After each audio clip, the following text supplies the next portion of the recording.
Eccoci qua ragazzi, buongiorno a tutti, bentornati sul canale. La fase difensiva del Napoli di ieri e di oggi.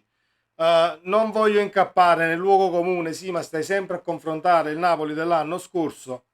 Io faccio solo dei raffronti rispetto all'anno scorso perché appunto gli uomini in rosa sono gli stessi, quindi i termini di paragone possono esserci e come. E poi volevo appunto analizzare la fase difensiva perché contro la Salernitana se ne sta parlando tantissimo. È un Napoli che ha ricominciato ad aggredire sulla palla persa, non come l'anno scorso, però ci sono quei frangenti di partita dove lasci il pallone agli avversari e avendo un avversario tecnicamente inferiore o poco abile, rischi ben poco, ma se si alza il livello tecnico poi possono arrivare brutte sorprese. Ovviamente ci aiuteremo con la lavagna tattica, fatemi sapere cosa ne pensate nei commenti qui sotto, iscrivetevi al canale se non l'avete ancora fatto, attivando la campanella delle notifiche e un bel like a questo video perché queste sono le cose che devono interessarci per farci capire poi quando prendiamo un gol o cosa non ha funzionato, scusate, in una determinata partita o in una determinata situazione. Andiamo direttamente a capire come era la reaggressione, o meglio, la fase difensiva quando non avevamo il pallone l'anno scorso. Allora, si vede la lavagna? Sì, si vede.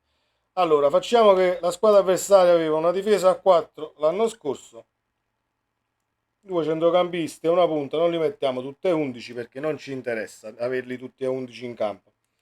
Allora, il Napoli aveva i due centrali qui e i due terzini qui. Quando la squadra avversaria riusciva a far arrivare il pallone dopo l'aggressione a uno dei rifinitori di gioco qui, chi doveva andare a marcare questi due calciatori erano i due terzini. Così. Quando andavano i due terzini, il Lobotka di turno, lo Zielinski di turno erano già qui. La stessa cosa succede di qua con Anghissà, lo stesso Lobotka che era già dietro la linea del terzino. Perché? Perché nel caso la rifinitura veniva fatta molto velocemente, qui e qui si creavano delle praterie e distese enormi per la squadra avversaria.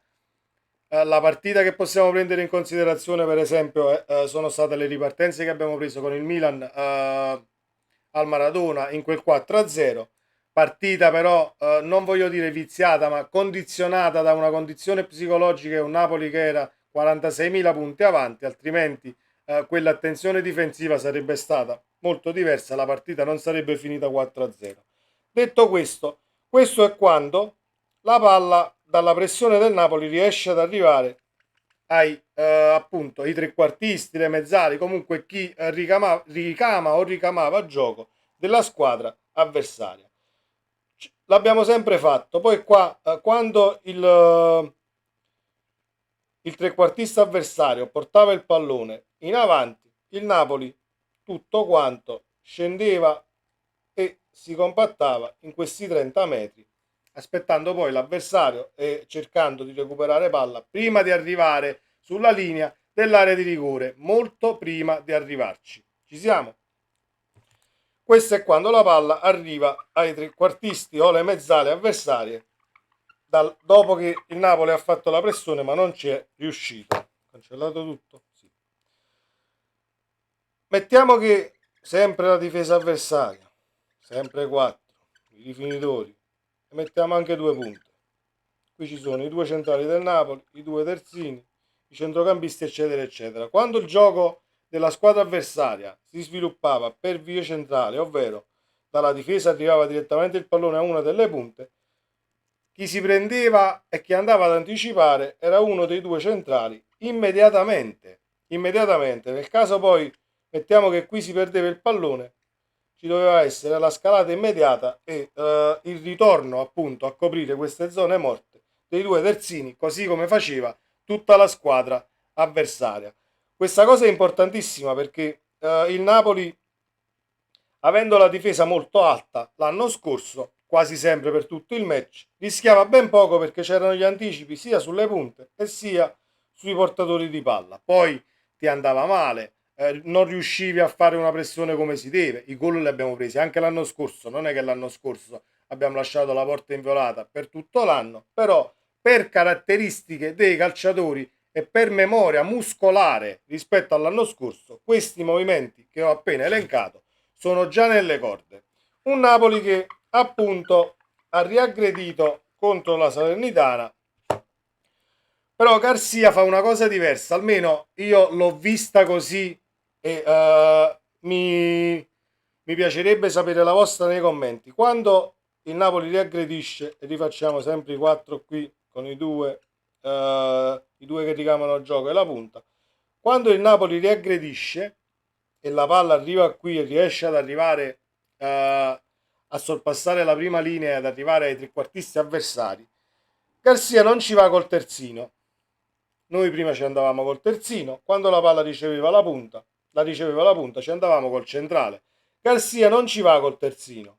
Garcia ci va, almeno per quello che ho visto, ci va con le mezzali. Zielinski, Anghissà, Lobotka, ed ecco che si crea quella cosa che io vedo sempre in tutte le partite. Quando perdiamo palla e c'è il pallone qui, Anghissà fa questa cosa e va a dare una mano alla riaggressione al trequartista qui. La stessa cosa succede di qui. Se nel caso dovesse essere questo il trequartista in questione, trovi a Zielinski che se ne va qui e comincia a dare una mano in fase di non possesso e di recupero palla. La cosa che però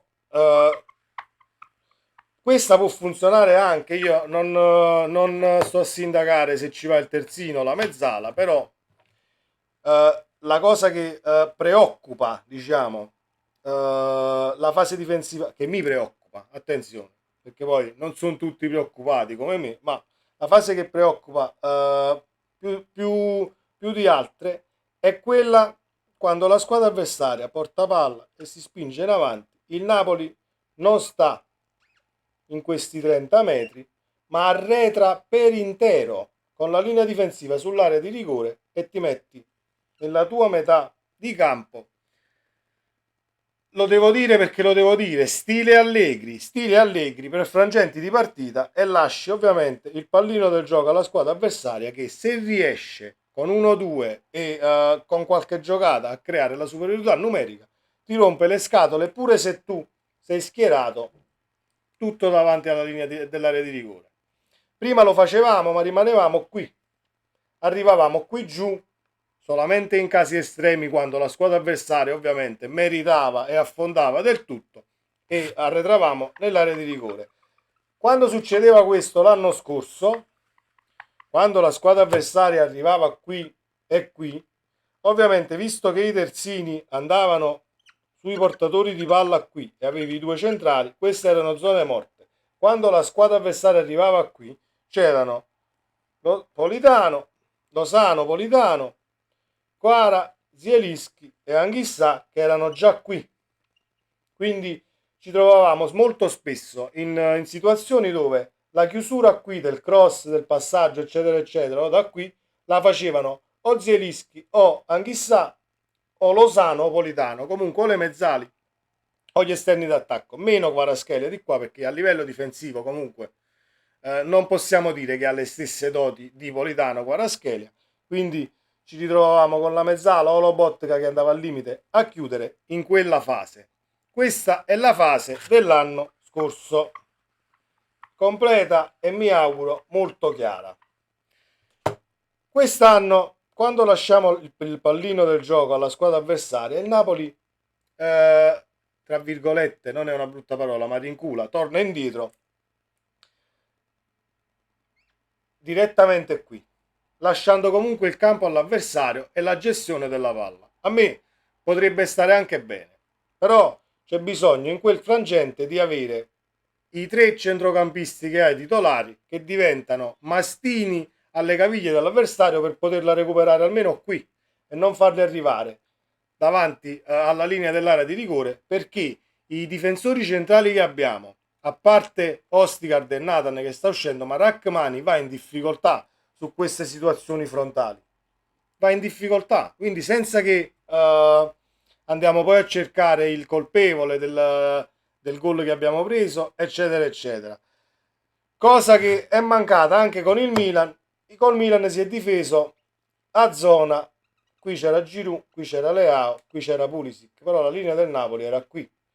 Quando l'anno scorso, perché è stato Spalletti l'allenatore, io lo devo nominare, il Napoli di Spalletti si trovava in queste situazioni, non si difendeva assolutamente a zona, ma per dettami tattici ben precisi, quando l'attacco della squadra avversaria si trovava qui, si andavano a prendere gli uomini, tutti e tre.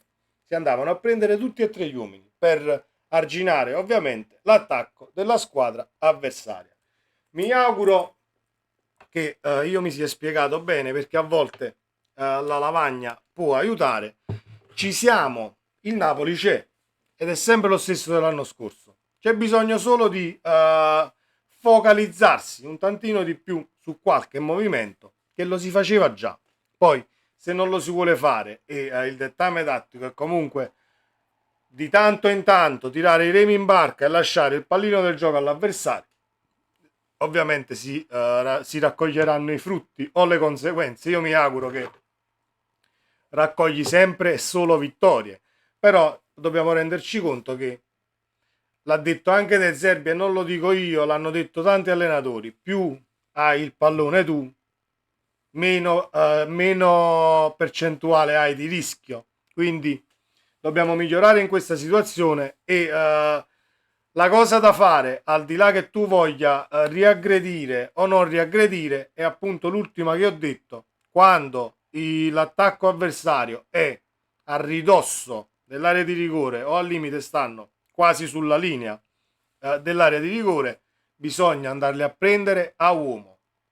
Bisogna andarli a prendere a uomo, altrimenti prendiamo i gol da polli come quelli di Giroud col Milan, che sì, si è fatto trovare libero ma aveva Rachmani a 2 metri in tutte e due le circostanze. È stata studiata a zona la marcatura? Sì, è stata studiata a zona, ma è stata studiata male, perché comunque abbiamo preso 2 gol. Io non voglio dire che non funzioni a uomo o non funzioni a zona. Le cose possono funzionare tutte e due, però bisogna allenarsi e far sì che non prendi il gol che tu la voglia impostare in una maniera o in un'altra. Questo volevo dirvi, ragazzi. Fatemi sapere ovviamente la vostra nei commenti. Speriamo di migliorare un tantino appunto dal punto di vista di non lasciare troppo il pallone all'avversario. Ci vediamo nel prossimo video. Sempre Forza Napoli. Ciao!